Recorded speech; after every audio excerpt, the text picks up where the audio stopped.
Okay, well, as you know, we're going through this series looking at sort of the post-resurrection events up until the Ascension and then the Pentecost.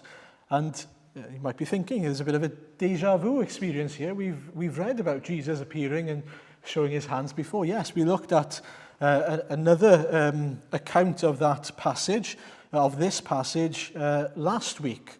But what we've got in front of us today is Luke's account, and in particular what we're going to look at is verses 44 to 49, focusing on exactly what Jesus says, what he says to his disciples as he opens their minds to Scripture, and why that matters so much. And the reason why it matters so much is because he puts so much worth on the Scriptures, on the Word of God. And so if Jesus puts that much worth on the Scriptures, so should we. If he has that much confidence in the Scriptures, so should we. And that's hopefully what we'll see as we go through. In particular for us then, because we are not Jesus, we'll see the power that comes from the Scriptures and from the Spirit that we need, obviously, in order to continue to preach Christ to others. But the passage that we've got follows on, and this is important because it ties in, it follows on from what we looked at in the studies, which was the two disciples on the road to Emmaus. So if you weren't there, you can scan back and see that passage in Luke 24, verse 13 onwards. And what we've got there, if you don't know, just in case, is two disciples of Christ who have gone back home. They've gone back home to Emmaus, 7 miles from Jerusalem, sad, despondent, because they had hoped, it tells us, that Jesus was going to redeem the people Israel. He was going to be this great earthly king who was going to free the Israelites from the Roman occupation. And so they were gutted, they were sad going home. But what we saw on that evening was that Jesus came alongside them. He came to them, first of all, but then he hid his face from them so they couldn't see him physically in order for him to show them who he truly is with eyes of faith. And it's a very important point. Had they seen Jesus physically, they'd have gone, oh, great, Jesus is alive. There's hope for us again. In other words, for an earthly king, because they were still expecting this Jesus to be an earthly king. And so what Jesus does is he hides himself from them so that they wouldn't think of him as Jesus according to their understanding, and instead he explains to them who he is as revealed in the Scriptures.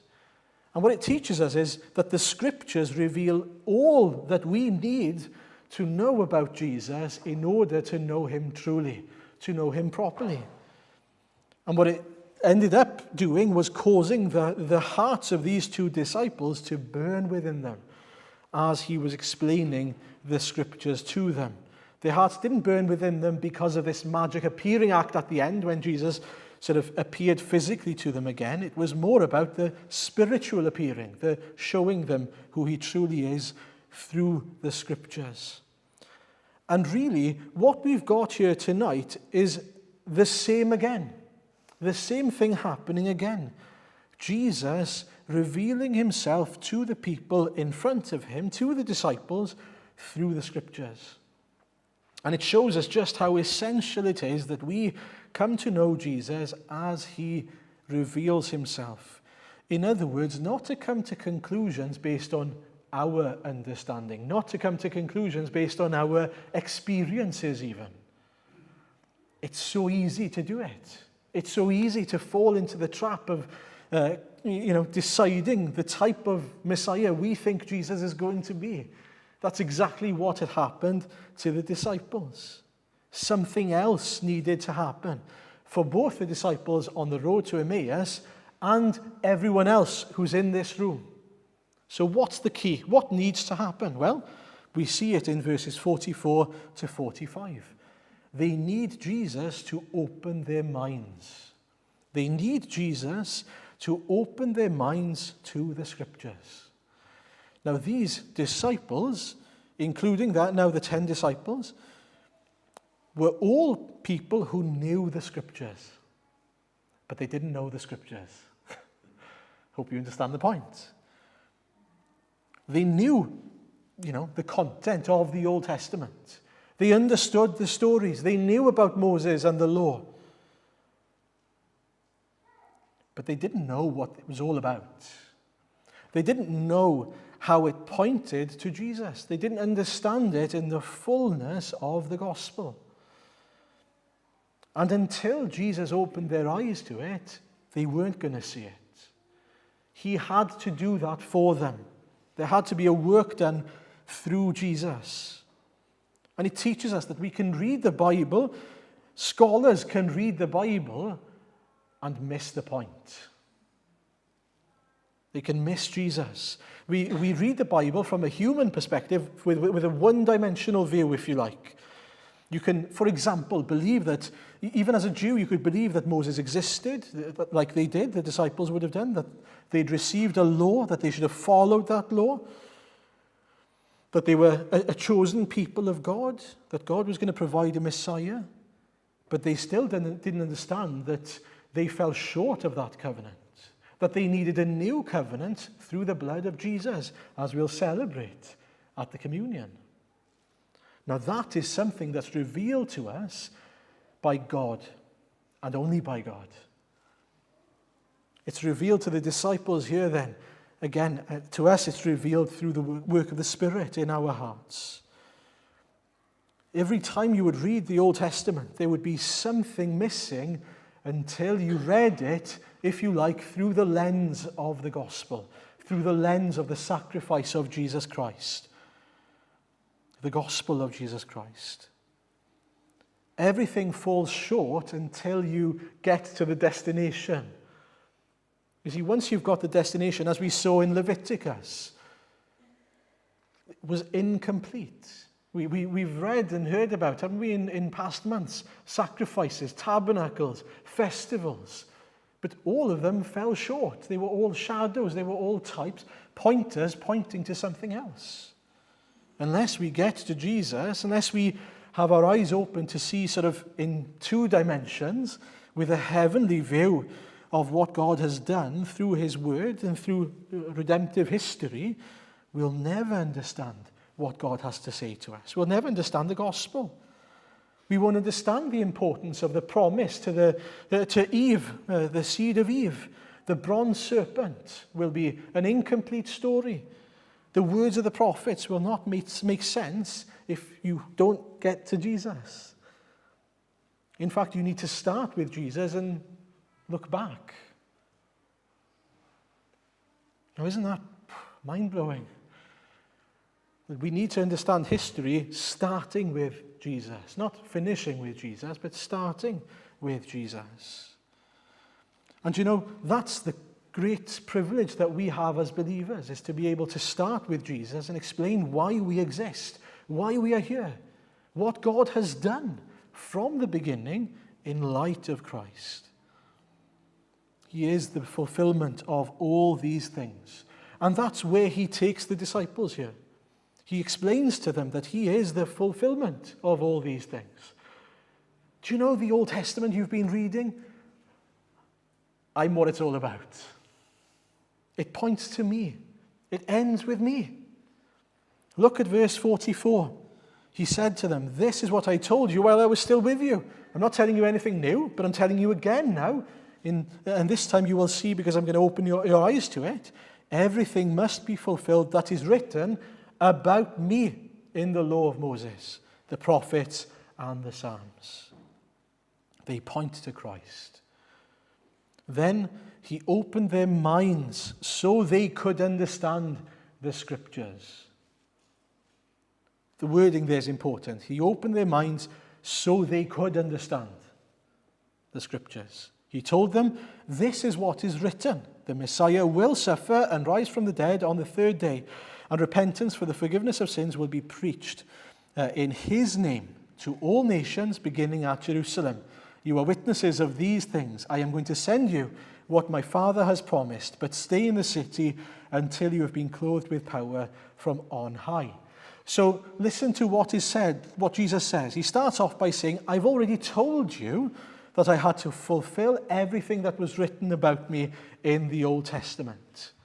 But in order for them to understand it, he had to open their minds. So they could, there in verse 45 is important. That tells us that before he opened their minds, they could not. Because he opened their minds so they could. Simple, but it's important. Before Jesus did it, they had no understanding of how everything fits together. And when we look at the Old Testament, when we look at the cross, it only makes sense if the Holy Spirit has opened our eyes to it. That's why we have, as I said, scholars, very clever people who will read the Bible and won't be able to make head nor tail of it.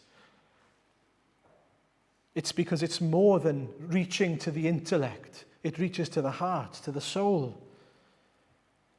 It opens our eyes to a new understanding, to a mystery, the mystery of the gospel.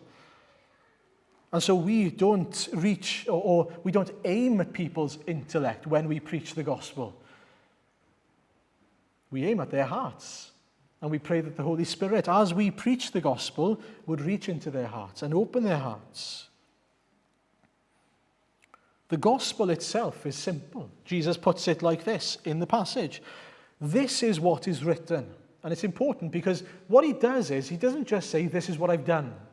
He says, this is what is written. So he points back to what was promised in the Old Testament, in the scriptures, in the past. This is what God, my Father, has already told you. The Messiah will suffer and rise from the dead on the third day, and repentance for the forgiveness of sins will be preached in his name to all nations, beginning at Jerusalem. You are witnesses of these things. So the validity of who Jesus is the word of his Father in the first place, he says. If you want to understand what I've done, look at what God the Father has promised for thousands of years to tens of people in hundreds of different situations through the Old Testament, because that's what the Old Testament is. A collection of loads of different authors from loads of time who all point to the same Messiah, who paint a picture bit by bit. If you like, we are given one jigsaw puzzle piece after the next, but not at the same time, all at different times, through different generations, different people, all painting the same picture ultimately of one person, Jesus Christ. You can't make it up. And that's what Jesus is saying here. Look at what is written. The Old Testament has already been telling you, preparing you for me. It matters because Jesus is saying, I'm not a man who's just appeared out of nowhere. I'm not just a man who's lived, made claims, died, and then rose again even. I am the Messiah that's been promised to you from the beginning. I'm the one they've been talking about and promising to you, who's going to come and redeem you. And what I'm redeeming you from has even been made clear from the beginning. I'm not redeeming you from a Roman Empire. I'm redeeming you from yourselves, from your own sin. He wants them to know, look, forget about the Romans. That's not your problem. Your sin is your problem. What you need is not to live in freedom on earth, because you are not even if you got rid of the Romans, you'd still have the problem of your own sin. You'd still be enemies of God. What you need is forgiveness of sins. That's what he says to them. He says that he's come so that he could provide forgiveness of sins. That's why he suffered and died. And so he paints the picture. Look back. The weapon, if you like, that Jesus uses to explain himself is the Old Testament. Well, surely then, if that's what Jesus uses as a weapon, for want of a better word, a means to explain to everyone who he is and why he has come, surely it's a good enough way for us, a good enough weapon for us to be able to show people Look at what God the Father promised. Look at what his servants have revealed to us. Do you know, it's so easy to lose sight of and to forget the majesty of God's word. This is the holy word, the living word of God. And as we open it and explain it to people with the help of the Holy Spirit, the empowering of the Holy Spirit, it has the power to illuminate hearts and minds. Don't lose sight of it. Don't lose confidence in it. And it's important that what I mean by that is that we don't just, relay. We looked a bit at this in the studies, that we don't just look at explaining doctrine to people. It's more than that. That's not what Jesus does here, is it? He explains who he is in light of the gospel, in light of the word. We apply it. We can be lazy, we can reel off verses, or we can explain to them, this is where Jesus fits in. This is how Jesus makes sense of the Old Testament. Can you see? Can you see that all of history has been pointing to Jesus? Can you see that all of history will lead to the return of Jesus? He is at the center of all these things. And so how does the Spirit illuminate hearts today? Because as I said, this is Jesus, and he opens their minds, empowered by the Holy Spirit that's upon him, of course. But for us, that work is done by the Holy Spirit. That work is done as the Spirit comes and opens our eyes. But it's not done independently of the Scriptures. It's still done through the Scriptures. As we preach the gospel to people, the Word of God, the Spirit comes and opens our eyes. And so with eyes of faith, we can understand the Scriptures to see Jesus for who he truly is. And so it's not enough that we simply preach the word.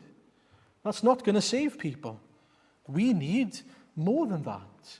In fact, in the prayer meeting, we looked at 1 Thessalonians chapter 1. And Paul says to the Thessalonians in chapter 1, verse 4 and 5, "For we know, brothers and sisters, loved by God, that he has chosen you." How does he know that he's chosen you? Well, it says, "Because our gospel came to you not simply with words, but also with power, with the Holy Spirit and deep conviction." The evidence that Paul has that they've been saved is that not only was the word preached to them, but that they received it, that it came with Holy Spirit power and deep conviction. It did something to their hearts. And so the answer is never to throw the Scriptures out the window and say, oh, we depend on the Holy Spirit. And the answer either isn't to say, oh, we'll throw the Spirit out the window and, oh, we'll depend on the Scriptures. Because both work together. You'll notice he didn't say, our gospel came to you not with words, but with power. He said, with both words and power. And so as we preach, the Spirit comes. If he wills, according to his purposes. And that's great, because the onus, the responsibility of bringing conviction to people is not on us. It frees us, it comforts us. That when we preach the gospel, it's not my role to save them. That's the Spirit's role. My role is simply to make Christ known to them. And I've got everything I need through the Scriptures in able to do that. It's very clear in Scripture, isn't it, that that's where we fit in. Romans 10, verse 14 onwards tells us, how then can they call on the one they have not believed in?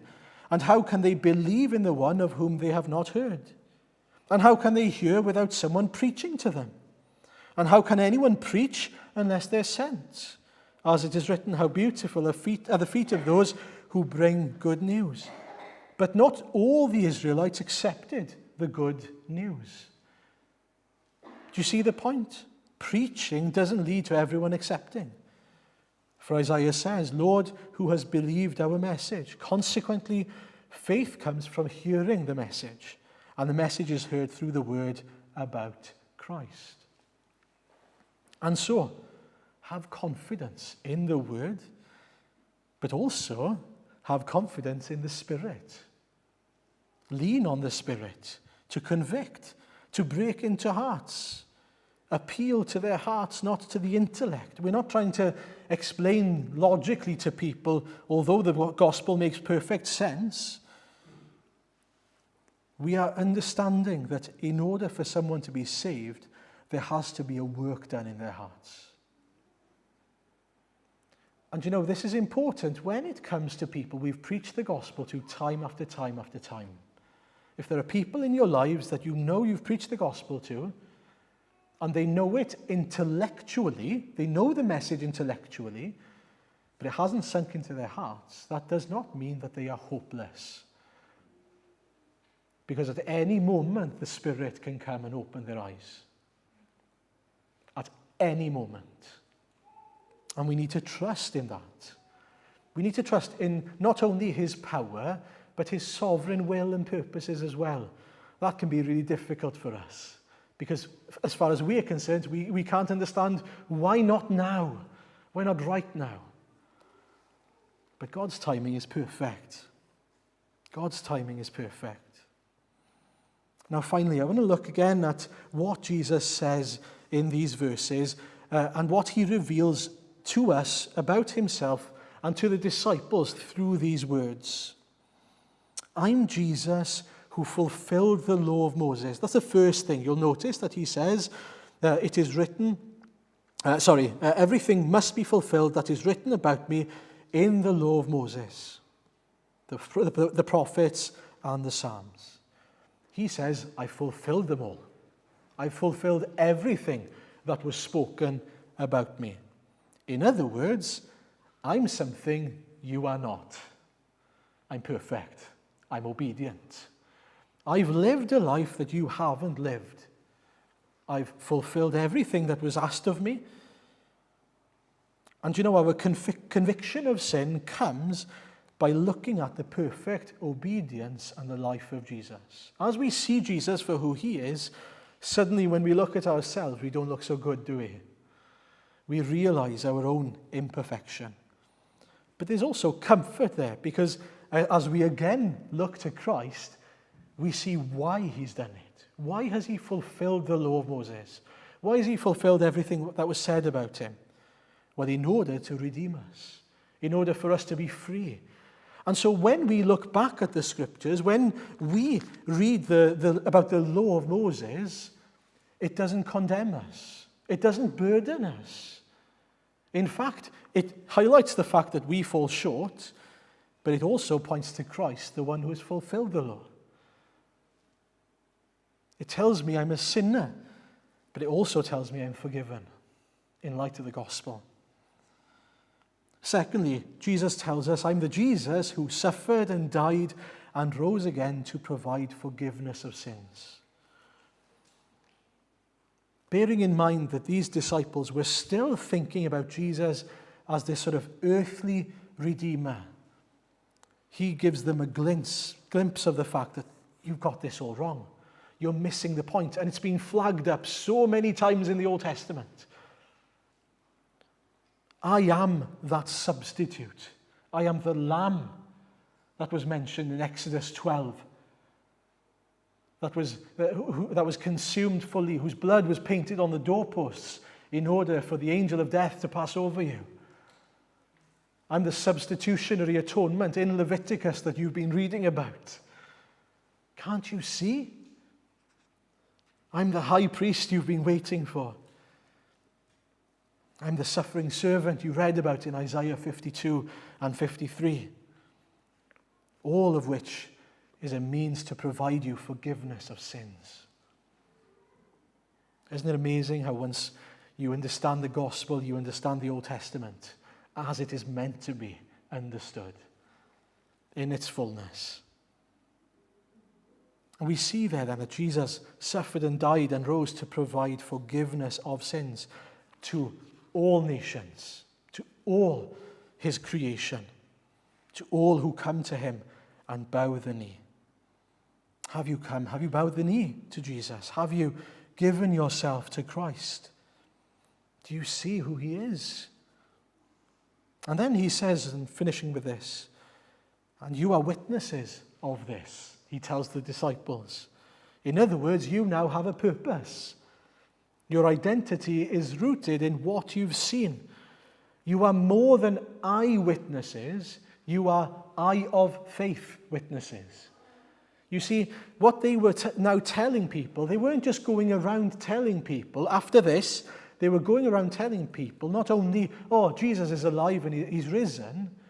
They were saying, Jesus is alive, he's risen, and we got it all wrong. We misunderstood. He's not here to get rid of the Romans. He's here to cleanse our hearts. He's here to redeem us to God. We got it wrong. We are witnesses of the gospel. And the same applies for us. We are here to say more than just Jesus died and rose again. We are to explain to them, to others, to people around us, how it applies in the great scheme of the gospel. But we don't even do that in our own strength.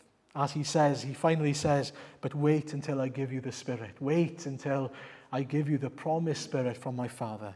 Do it in your own strength and it's going to be a car crash, a disaster. But do it empowered by the Spirit, because we can't be effective witnesses on our own.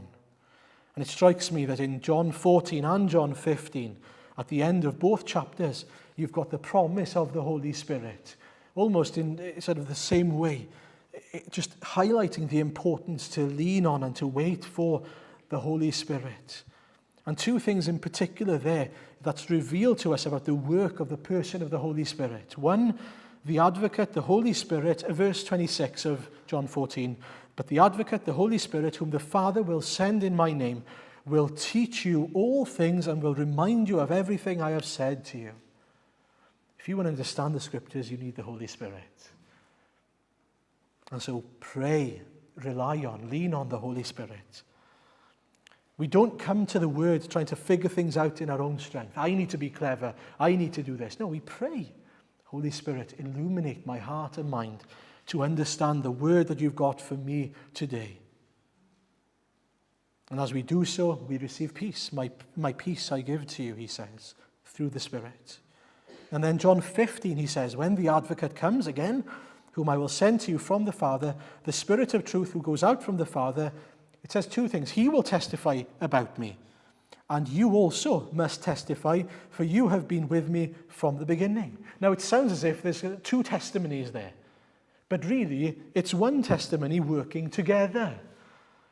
I read, I think it was someone like Philip Eveson or someone like that who'd used the illustration, and it was really good. Well, I liked it anyway. You can decide for yourself if it's good, but don't blame me if you don't like it. It's a little bit like if someone has a heart attack, okay, and they need reviving. Now, you need two things. You need the paramedic to come there, but you also need that machine. So what the paramedic's job is to simply put the paddles on the chest of the person. But there needs to be that current, that burst of energy that brings the heart, shocks the heart back to life again. And I quite like that illustration, to be honest. That as we testify through the word, the life of God comes through the Holy Spirit, revives the soul. And so we need to pray and depend on, seek the power of the Spirit as he works among us. And as I said at the beginning, that we rely on the Word of God to illuminate our own hearts to who Jesus is. Don't just make up, our own ideas or thoughts of who Jesus is based on our experiences or our circumstances. That's what people around us do. They go, well, how can a God be that kind of a God if there are bad things happening around us? Well, read the scriptures. It'll explain it to you. It's the problem of sin. It's the problem of a fallen world, which Jesus is redeeming and has redeemed to himself. Let the word illuminate our hearts as the Spirit works in us. Is the word of God central to our lives? Do we feed on Christ's word for us? Do we meditate on it? Is it like honey to our lips or on our lips? Pray that the Lord would cause us to delight in his word and to seek and to rely on his Spirit for his name's sake. Amen.